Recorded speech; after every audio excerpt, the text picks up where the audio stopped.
இயேசுவானவர் சொல்லுகிறார், என்னுடைய வாயை அநேக ஞான வார்த்தைகளினாலே, தேவனுடைய வார்த்தைகளினாலே திறக்கப் போகிறேன். அந்த வார்த்தைகள் எப்படிப்பட்டவைகளோ தெரியுமா? இந்த உலகம் தோற்றம் முதல் மறை பொருளானவைகளை வெளிப்படுத்துவேன். இந்த உலகம் எப்பொழுது தோன்றியதோ அந்த தோன்றினது முதற்கொண்டு மறைவாயிருந்தது. ஒரு காலத்திலே இயேசு கிறிஸ்துவானவர் பிறப்பதற்கு முன்பு ஆதாம் முதற்கொண்டு யோவான் ஸ்நானகன் வரை எத்தனையோ தீர்க்கதரிசிகள் பிறந்தார்கள், எத்தனையோ மகான்கள் பிறந்தார்கள், எத்தனையோ தேவனுடைய ஜனங்கள் பிறந்தார்கள்.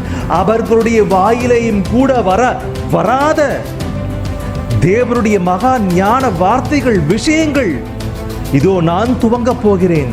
முதல் நூற்றாண்டில் இயேசுவானவர் சொல்லுகின்ற வார்த்தை, உலக தோற்றம் முதல் மறை பொருளானவைகளை இதோ நான் சொல்ல போகிறேன். அப்படிப்பட்ட மறை பொருள் ஒரு காலத்திலே மறை பொருளாய் இருந்தது, இப்பொழுது நான் சொல்லுகிறேன். கேளுங்கள், கற்றுக்கொள்ளுங்கள்.